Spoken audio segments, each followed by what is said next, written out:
I am honored and a little humbled by the variety of people who have shown up tonight from different corners of my life. And it's quite impressive to see people from the, strangely, the literary world and the academic world often don't overlap, but they are overlapping here tonight. So that's great.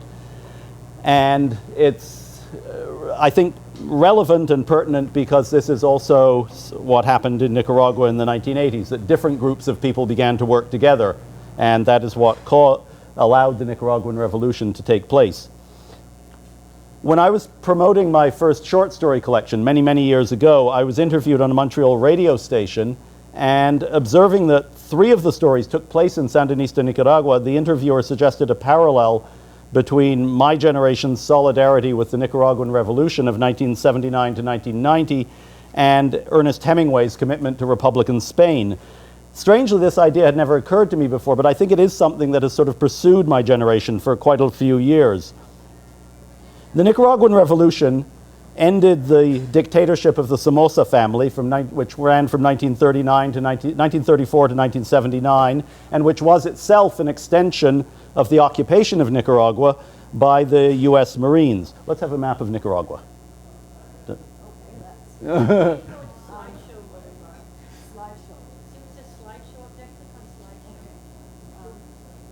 But we,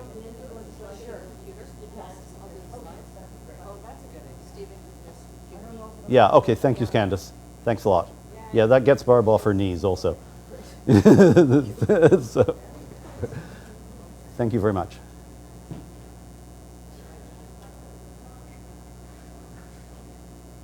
Ah, that's even better. Yes, okay, there we go, Nicaragua. In spite of the Cold War context in which it occurred, the Nicaraguan Revolution resisted, to a large degree, Cold War polarization. The government was young and flexible, led by an alliance of radicalized priests, open-minded businessmen, their guerrilla sons, peasant leaders, students, and writers. The Sandinistas implemented a land reform and the most successful literacy campaign in history. They eliminated polio, revived moribund handicrafts, traditions, and an intriguing literary culture, and introduced a mixed market economy. The Sandinista leadership, with its varying ideological textures of reforming Catholic conservatives, radicalized liberals, and Marxist guerrillas, avoided becoming enshrined in a single strongman, as had happened in Fidel Castro's Cuba. In contrast to Cuba, Sandinista Nicaragua never tried to control movement in and out of the country. Anybody who wanted to leave was free to go, and many did. In 1984, the Sandinistas held an election which, as the British magazine The Economist reported at the time, were, quote, a little less open than those in democratic Costa Rica, but as good as an election in Western Allied Mexico.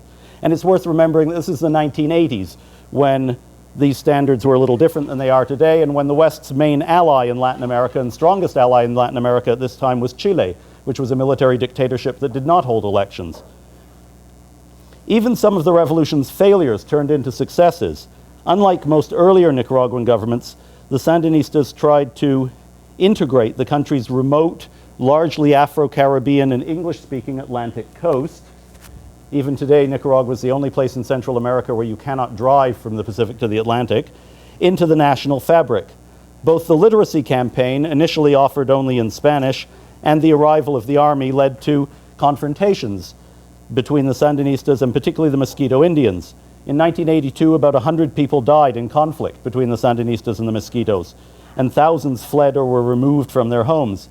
Yet, by 1985, Nicaragua had negotiated an Aboriginal autonomy agreement that became a model in the Western Hemisphere and was later adopted by other countries, and from which 21st century Canada could learn some very valuable lessons. The literacy campaign was expanded to the English, Mosquito, Sumo, and Rama languages. The Mosquitos came home, kept their guns, and defended their territory themselves. In 1985, Newsweek, habitually skeptical about the Sandinistas, published an article that applauded the region's transformation. The Sandinistas were undermined by blinkered old men. US President Ronald Reagan claimed they were Soviet agents. The Soviet leadership said they weren't really socialists.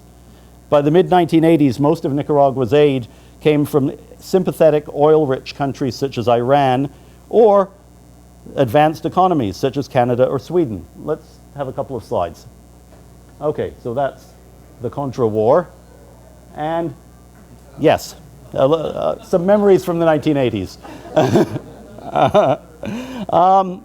But here's a surprise. Prime Minister Brian Mulroney, in spite of his close personal friendship with Ronald Reagan, made Sandinista Nicaragua the largest Central American recipient of direct Canadian foreign aid.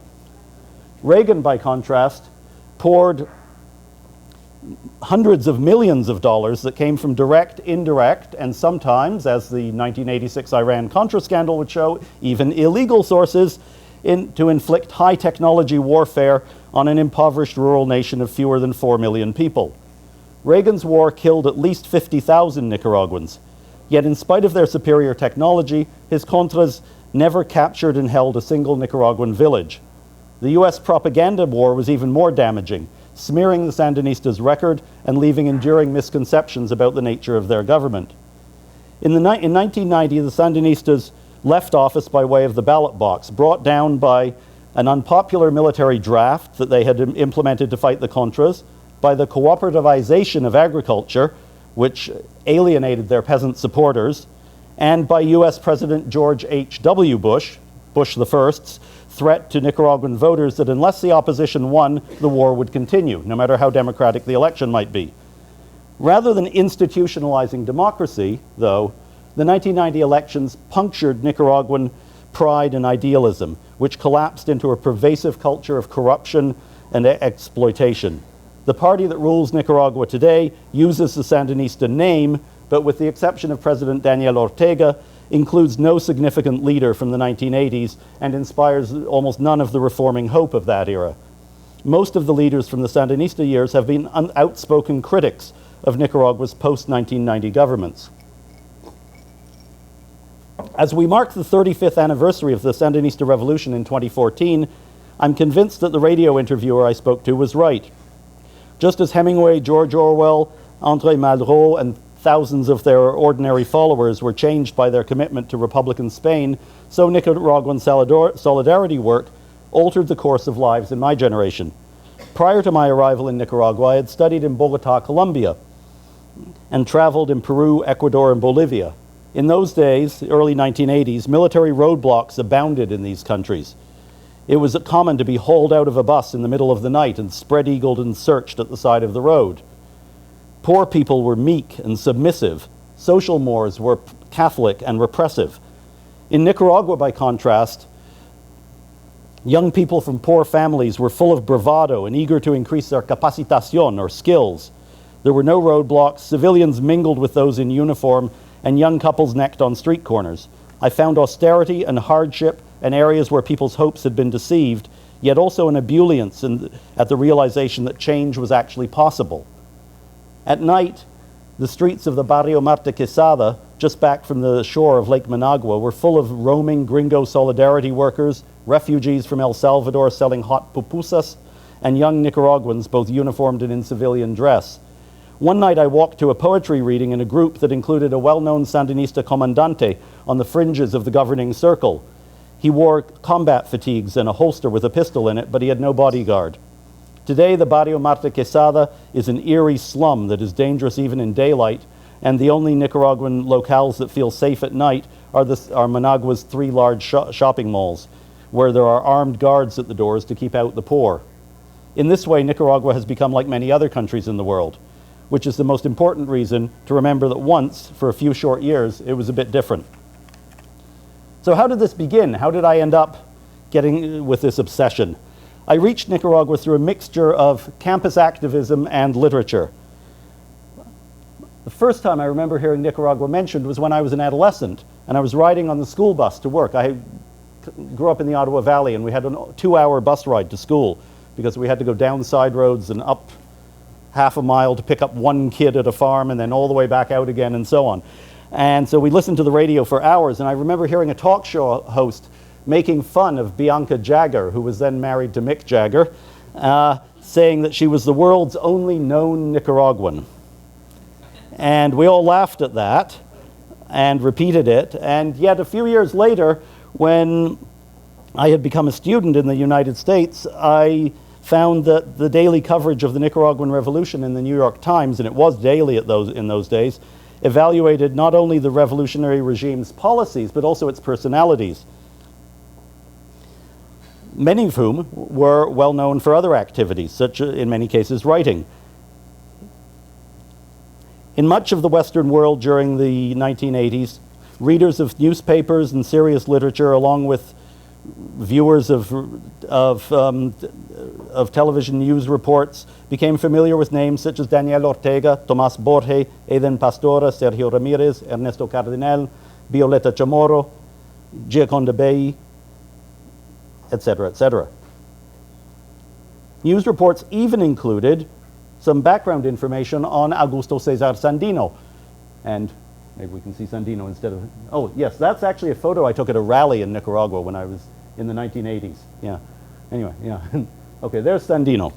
And he's important because he fought a guerrilla war against the U.S. Marines from 1927 to 1933, and he is the inspiration, as we will see, for much of what's happening today, although he would probably be horrified by most of it.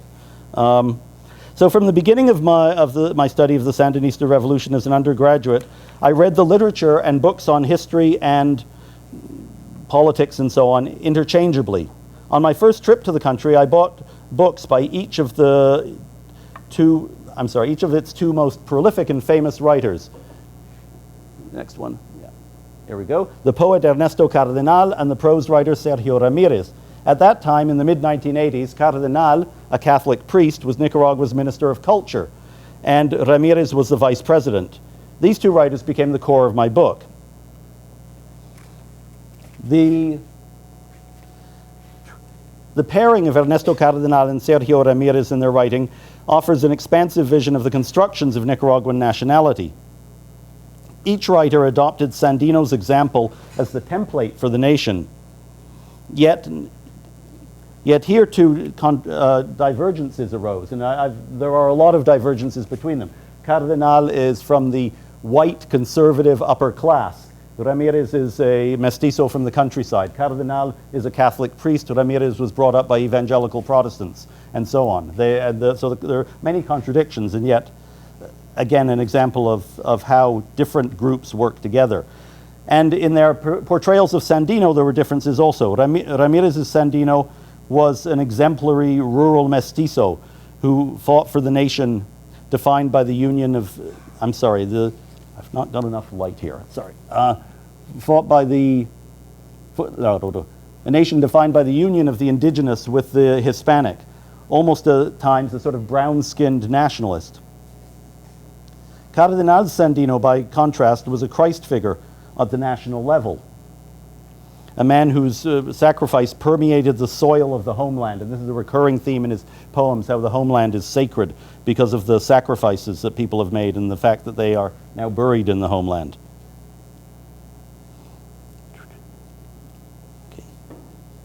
These articulations by Cardenal and Ramirez, like other aspects of the two writers' production, sprang from the ways in which each, respectively, took over, exploited, thank you, and that's great, and revised the long-standing Spanish-American archetypes of the revolutionary priest and the multifaceted builder of the nation, who is at once writer, politician, educator, and lawmaker. So you have these two archetypes, the revolutionary priest, which goes back to about 1510 in Spanish America, and then after independence you get this organic intellectual who is the lawmaker, the poet, the legislator, all wrapped into one. And Cardenal is very much a representative of the first of those archetypes, and Ramirez of the second. Most of my book is dedicated to, well, okay, let's have a couple of other photographs of them in action. Okay, this is Cardenal developed a retreat in Solentiname, which is an island chain in one of the most remote areas of Nicaragua, where he lived with the peasants and taught them a rather radical version of Christianity. It was a Christian Marxist commune, which went rather against the traditional teachings of the Catholic Church. Anyway, let's go on there. There's some more shots from his commune. By contrast, Ramirez was a politician of the left, and he didn't get along very well with Mrs. Thatcher, but he certainly met her a few times. Okay.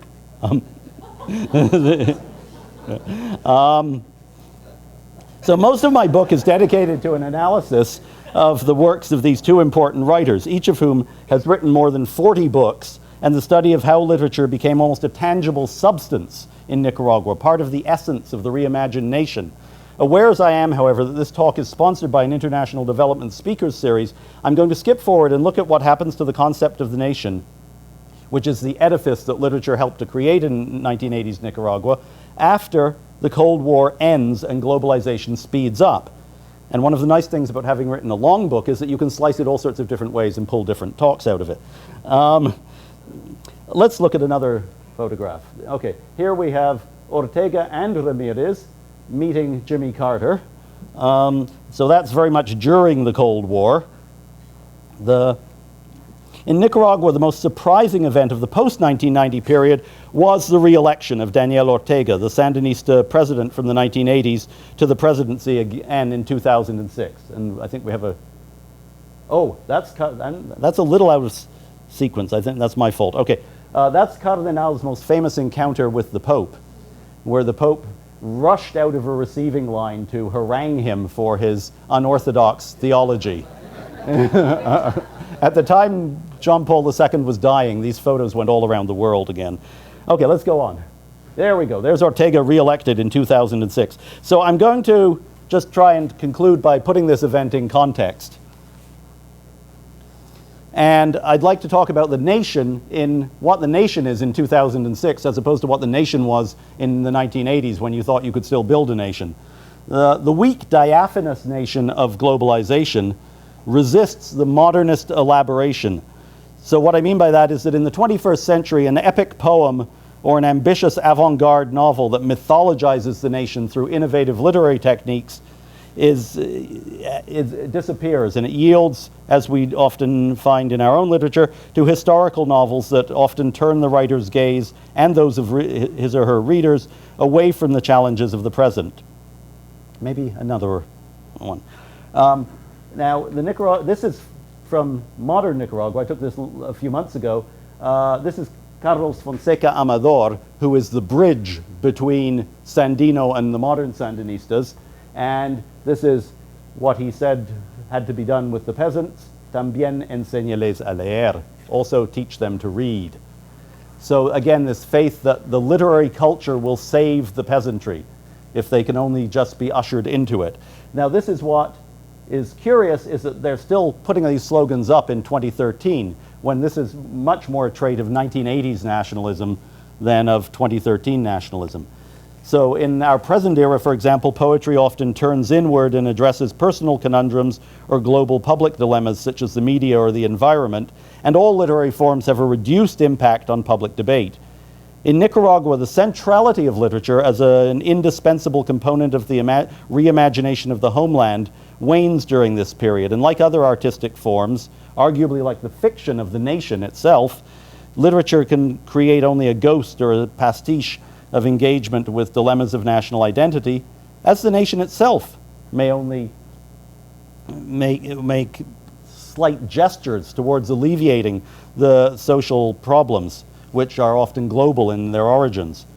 So some of you are no doubt familiar with Benedict Anderson's idea of the nation as an imagined community of people who all read the same newspapers or the same books. Well, there are imagined communities still in the post-2006 world, but they're no longer what the Andersonian community of people reading similar newspapers and deciding they must belong to the same country, but rather the 21st century communities are based on shared ethnic, regional, gender, or class origins, or their identities that cluster around online nodes or popular cultural phenomena. So the nation, as one critic has written, is national appearance, but transnational in essence. And this transnationalization renders almost meaningless the notorious metropolis and periphery. This is my pitch for the ID students. The Underlay dependency theory, the intellectual foundation of 1980s nationalist activism in Latin America and elsewhere in what was then the Third World. So imperialism becomes an empty slogan when the sources of oppression are no longer US Marines storming ashore to violate national sovereignty, but imperceptible financial transactions that take place in the digital ether, or denationalized investors and so on.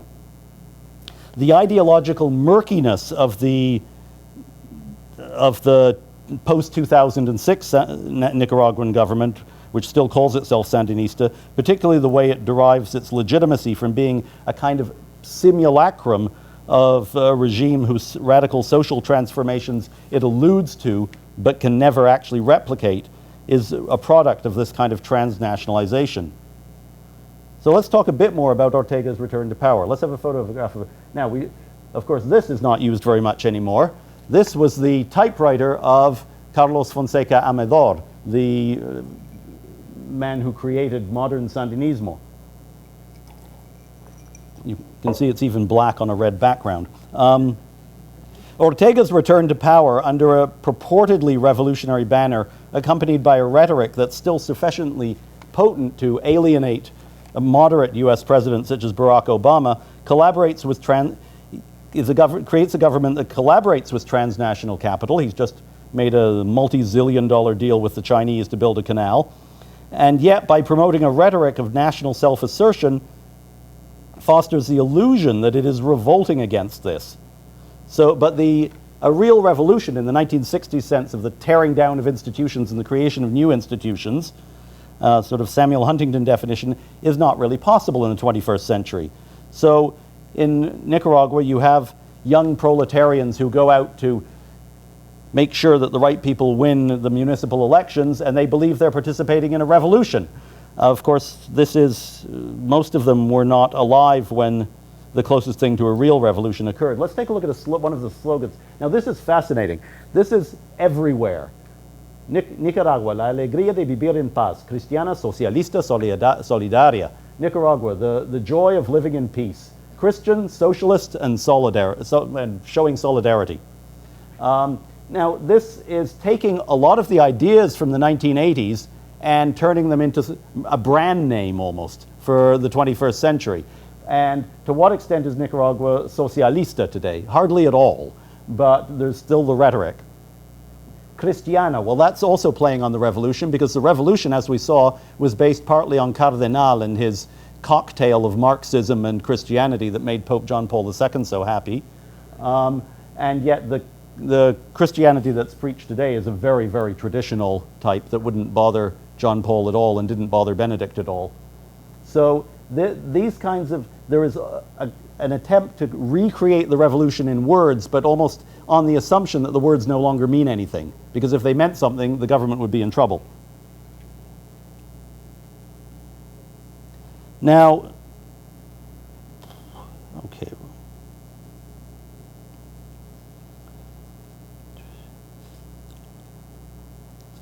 So you still have a transnational elite, of course, that knows that these slogans don't actually mean anything, and a lot of them aren't very worried about them. Some of them are very worried, but that's more related to sort of personal gripes between different members of the elite.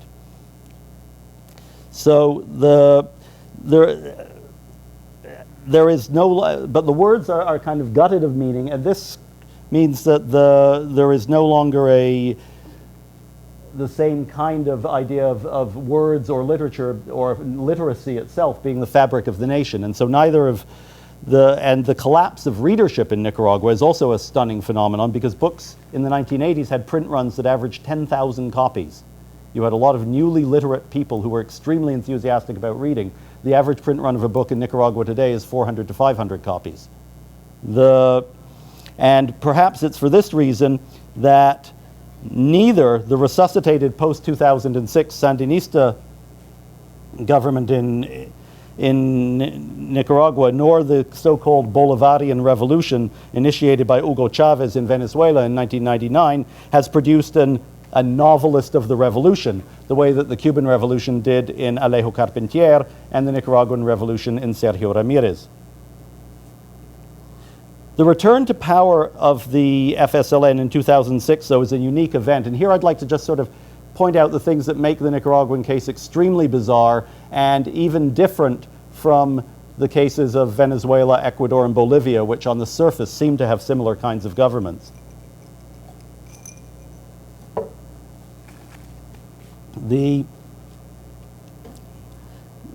6 months before Ortega was re-elected, I was doing an interview with Ramirez, and he commented on the fact that the people who were still with Daniel Ortega and trying to get re-elected refused to recognize that anything had changed since the 1980s, and they thought they were still in the same party they had been in the 1980s, when it had obviously changed dramatically. And I think it's this refusal to recognize change or to even take on board that there's a tremendous discontinuity between the 1980s and the 21st century that sets Nicaragua apart from the cases of Bolivia, Venezuela, and Ecuador. Rosario Murillo, who I don't have a picture of, but I should, is an important figure here, and she's Daniel Ortega's wife and also his public relations director, and she's responsible for she writes all of the slogans. She used to be a poet. This is another example of the decline of the literary culture. She went from being a poet to writing these sorts of slogans in the 21st century.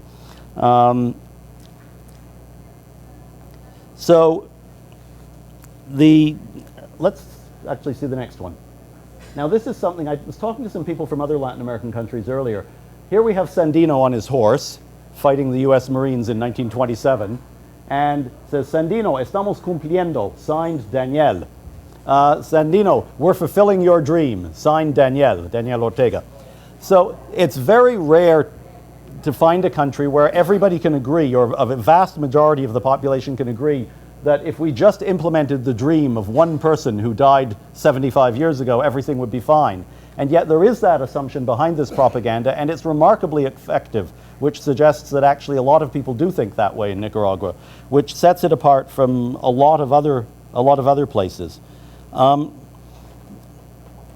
so a lot of the most violent revolutionary symbols have been softened, but the party of Marxist-influenced nationalist revolution returns to power with the revolutionary president, now called El Presidente Comandante, both a president and a comandante, balancing his 21st century and 20th century identities. And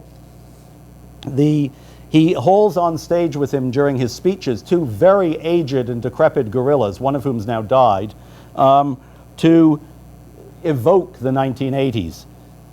He also makes friendly relationships with Moscow. Even though Moscow is no longer socialist, you see buses going through the center of Managua that says, "Gift from Russia." And this is intended to instill the sense that there is this resuscitation of the 1980s. So this differentiates Nicaragua from the other three countries I mentioned. And I'll just explain how I see this working out. All of the other three I mentioned, Bolivia, Venezuela, and Ecuador, exploit the post-1990 articulation of regional and ethnic difference that takes over from the nation, and as a way of consolidating their power. So Chavez, who of course died a year or so ago, and was of mixed and indigenous and Afro-Venezuelan background, and some of his support from the lower classes certainly came from the fact that most of the other recent presidents of Venezuela had been white. And there was but if you look at his Bolivarian project, he blurs the boundaries of the nation. So it's Venezuela, but it's actually sort of a greater Venezuela, and his big project at the end of his life is Telesur, which is a terrible station. It's sort of like Fox News for Latin American leftists, and but it creates this idea of some larger entity that isn't actually the nation. It's something beyond the nation. Evo Morales in Bolivia makes a big deal of being the first indigenous president of Bolivia. Now, he actually isn't the first indigenous president of Bolivia, but he's the first indigenous president in a long time. But again, he's playing the ethnic against the nation. Correa, the president of Ecuador, at the beginning at least of his government, brought in a lot of policies in favor of the indigenous people. By contrast, Ortega invokes the same nation of the mestizo that Sandino evoked. And I'm going to quote from Jeffrey Gould here, who's a man who spent a lot of his life studying this stuff. Any questioning of the primordial value of mestizaje threatened the racial unity in the face of Anglo-Saxon imperialism. Now, Gould wrote that about the 1930s, but it could also be said today, about today. So this means that the dynamics, a lot of the theories of cultural dynamics under globalization sort of don't fit Nicaragua or run aground there. In the era of Facebook, national self-assertion is inextricably tethered to an individual personality. And the 9 comandantes in the 1980s who tried to actually break the idea of the caudillo, the jefe, the big, strong man, were working against this kind of personal leadership. And an essential element of the revolution's mission in the 1980s was to break the tradition that led either to a right-winger like Somoza or a left-winger like Fidel Castro. Daniel Ortega emerged very gradually as first among equals for a variety of reasons in the 1980s, one of which was his almost total lack of charisma. And so he was seen as less of a threat than a man named Tomás Borge, who was an extremely charismatic guerrilla who could easily have become the Fidel Castro of Nicaragua. But there was a feeling that this was wrong, that this is not what we're aiming for. So the 1980s directorate presented itself as mere agents of the historical legacy. Now you see the same things happening here, except now it's been personalized. Daniel. So the 21st century touch is, of course, the introduction of the personal story, the Facebook, the selfie, if you will, the politics by selfie. And part of that is a new martyr cult. So instead of the old martyrs, some of whom are inconvenient because their friends or families are now no longer supporting Daniel Ortega, we have, this is also interesting. Gobierno de Reconciliación y Unidad Nacional. This is actually a rewrite of what the first government in the 1980s called itself. El pueblo presidente. The people are the president. Okay. This is Camilo Ortega. Camilo Ortega was a younger brother of Daniel Ortega who died in the 1970s, and he has now become the exemplary martyr. Nobody mentioned him for about 30 years. But by invoking Camilo as the essential martyr, there is a creation of Daniel's personal story as the story of the nation. And this is the, if you will, the selfie. So while Sandino and Fonseca remain important touchstones, and Borge and Pastora, 2 of the old guerrillas, serve as reminders of Ortega's authority in revolutionary combat, which he actually didn't take part in because he was too short-sighted, the new martyr cult that surrounds the memory of Camilo Ortega highlights the Comandante Presidente's individual suffering, giving priority to his personal story over the historical analysis of trampled Nicaraguan nationhood that actually inspired Sandino, Fonseca, Ramirez, and other Sandinista thinkers and led to the 1979 revolution. So under globalization, the consolidation of national dignity ultimately becomes enthroned in an individual. And one more. So yes, there's Sandino overlooking Managua today. Ironically, this statue was made by Ernesto Cardenal, who is now one of the worst enemies of the regime. But they decided to leave it up. Anyway, because the symbolism was useful. And one more. So that all led to this. Thanks very much for coming. Okay.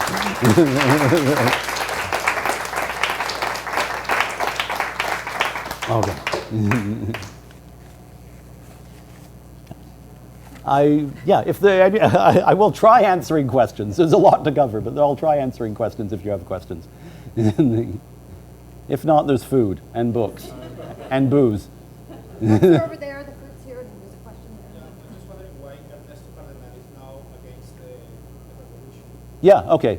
He wouldn't say he's against the revolution. He would say he's for the revolution, and the revolution has been betrayed. But there was a split in the Sandinistas in late 1994 and early 1995. Cardenal was actually the first major figure to renounce.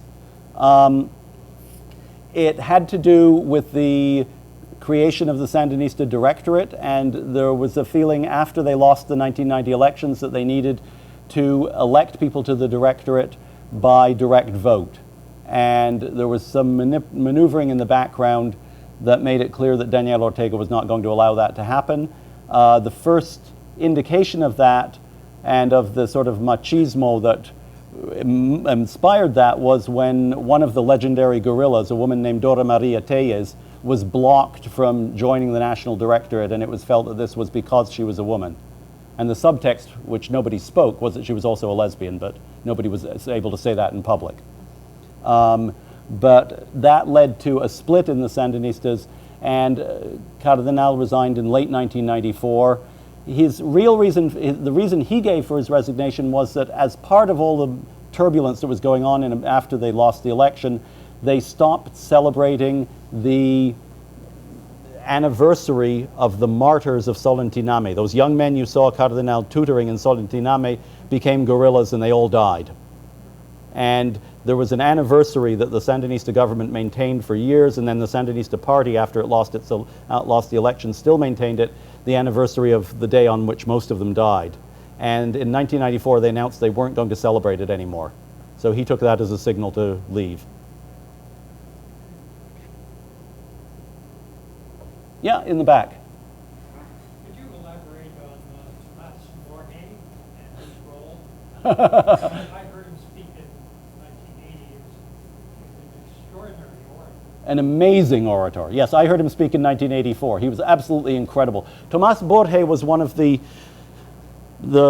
founders, the three founders of the Sandinista, of the modern Sandinista party. He was the only one who survived until the revolution in 1979. He was about 4 feet 11 inches tall. He was from a very poor family. He had grown up with acute malnutrition, and he spent years and years in the northern mountains fighting as a guerrilla. He at one point was twice captured and imprisoned by the Somoza dictatorship. At one point, the United Nations declared him the world's most tortured man. They had tortured him every day for 2 years, apparently. And when the revolution came, he actually captured his torturer and gave this speech saying, "Our vengeance on our enemies shall be forgiveness." He had an amazing turn of phrase, and he was absolutely dynamite. And they were terrified of him actually becoming the leader, because he would have been totally in power forever. Also, in ideological terms, he was well to the left of most of the Sandinistas. He was much more of a Cuba really was the model for him. For the others, Cuba was an inspiring example, but it wasn't the model. So that was, I guess, but he never left. He felt that the Sandinismo was his party, and he was the only one of the 9 original comandantes who actually stuck with Ortega after his re-election in 2006. And he was, when I was referring to the 2 aged guerrillas being hauled on stage, he was one of them who would be hauled on stage to make Ortega so that Ortega could claim to be touching the source of the revolution. And of course, he died of old age about 2 years ago. Okay, Joubert, you did? Yeah, I remember the title of your first essay, When the World Is United. yeah. Is there any connection between... There's got to be connection. Everything you write is connected to everything else you write, right? Because you say so the world does no Yeah. connection. Actually, I hadn't thought of it, but yeah, no, you're absolutely right. I mean, obviously it's coming out of the same perception that language had a kind of charge and a meaning at one stage, and that this has been much harder to maintain, and that arguably it's disappeared as the reality becomes more diaphanous. Yes, there's definitely a connection. Thank you for pointing that out. Somebody else, anybody else? Yes, sir.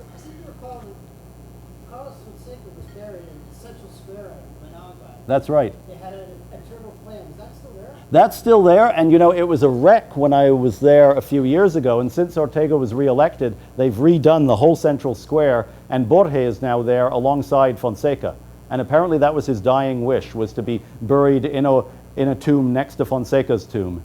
And there's one other person there. I think it's Colonel Santos Lopez. Colonel Santos Lopez was a man who fought with Sandino against the U.S. Marines in the late 1920s, and he eventually had to, in the 40s or 50s, he went to Mexico, and he later went to Cuba, and he died in Cuba, and after the revolution they brought his remains back from Cuba. And he's in the central square also now. So that whole downtown lakefront area has been redone enormously. And it's one thing that interests me about the city of Managua, because Managua is a city that's on a huge lake, and yet they've never done anything with the lakefront. And as power shifts back and forth, the parts of the city that get developed shift back and forth. So when the right was in power from 1990 to 2006, they built this huge shopping mall way back from the lake, which they announced was going to be the new center of the city, and they put in a big fountain next to it to show that they had all this extra water and they could shoot it off into the air. As soon as Ortega came to power, that shopping mall became more and more marginalized, and it's actually really good, I think. They've developed the lakefront, which was always a terrifying place to go because the lakefront was full of the worst slums in Managua. And now you can actually walk around there. I went down on Sunday afternoon, whole families come down and wander around. But it is full of all sorts of revolutionary, statues and emblems and stuff as well. But it has made the lakefront, it sort of integrated the lakefront into the city. It's in a way it's never been integrated before. There's one other thing I wanted to ask. Sure. About the loss of the election. And this is pointed out because I was an election observer there. Oh, you were? Well, you probably know more about it than I do then. The presence of the U.S. Marines in Panama, they just debated it Yes. several months before. Some people, quite a lot of people have actually proposed that was a demonstration invasion. Yeah. Because it's sort of the last invasion of the Cold War when the U.S. invades Panama in late 1989. It's just before the elections in Nicaragua in February 1990. And what do the U.S. Marines do when they arrive in Panama City? They head straight for the Nicaraguan embassy. They violate the Nicaraguan ambassador's diplomatic immunity by dragging him out of his embassy. They surround the Nicaraguan embassy with tanks. So it was made pretty clear to Nicaraguans that was what might await them if they elected the wrong government. Yeah, no, that was certainly part of the policy. Yeah. Yes. You made a passing reference to the canal. Yeah. Deal with China. Can you elaborate on that at all? Where does that stand? It's hard to know where it stands. Could we go back to the map? The canal is a long-standing obsession in Nicaragua. The canal is the canal is the reason for the first U.S. invasions of Nicaragua in the 1850s and 1880s took place because the president of the day threatened to make a deal with Japan in the 1880s to build a canal, and the U.S. wanted to build its canal in Panama. So you can see that it's actually quite propitious for canal building because you have this huge river here, which is one of the largest rivers in the Americas, and then you just go up here, and then in theory you just have to cut across here to get from the Atlantic to the Pacific. Now it looks like what they want to do now is do something like this. Go in here, go up this river, then cut straight through here and straight through here. This is one of the largest freshwater lakes in the Americas south of our Great Lakes system, and it has all kinds of fish and other things that don't exist anywhere else, which will be destroyed if it gets flooded with salt water. The canal, nobody's quite sure whether the canal is going to happen or not. When I was in Bluefields here in last November, and I interviewed one of the sort of the leading historian of the coast, and he was very, very laudatory about the 1980s Sandinistas and said they had integrated the coast into the country in a way that no other government would have dared to do and would have had the sensitivity to do. But he was absolutely horrified by the prospect of the canal. And he said it will be a crime against nature if it ever occurs. It's questionable how much money it would really bring to Nicaragua, although it's clear that now tankers have got a lot bigger. And so the original Panama Canal isn't big enough for a lot of tankers, but the Panamanians are building a second fork to their canal. And in fact, Guatemala has announced it's going to build a canal too, but nobody takes that seriously. It's unclear how much backing from the Chinese government this gentleman has. He's obviously very, very wealthy, but there are times when the Chinese government seems to disown him and other times when they seem to claim him, and that may be an important factor in whether or not the canal actually gets built. it's, I mean, I think it will be horrifying if it happens, because it will cut the country open in really bad ways, both ecologically and culturally. But at this point, it's hard for me to imagine them actually getting their act together to do it unless the Chinese government really wants it. I think that will be the deciding factor, rather than what Nicaraguans want, probably. Yeah. I recently saw a video, I don't remember the source, but Mhm. very recent, and it was Chinese surveyors in Nicaragua. Oh, there have been some of those, for sure, They yes. were actually telling people that they had to sell their houses to them. Right. Now it's gonna be built. Yes, and John Lee Anderson had an article in the New Yorker a few months ago where he traipsed around he was sort of somewhere around here, and he was just walking up and down the shore, and he ran into a group of Chinese engineers. So something's going on, but I mean, whether they actually pull it off, I don't know. It's very hard to say. It would have to be a major operation, and at the moment, although there are Chinese surveyors and people being told to leave their homes, I don't think the heavy equipment has been wheeled in position yet to do it. And it'll be a very long project too, and that's another issue, you know, whether any one government would sustain it and whether this government stays in power and other things like that. Wait and see. It's not something it would be safe to make predictions about. So, anything else? Okay. Well, anybody? Okay. Well, there's so much food for conversation: religion, politics, and revolution. Yes, and there's lots of food. Please, yes. And there's lots of food, so please take advantage of the food. Okay, thanks very much.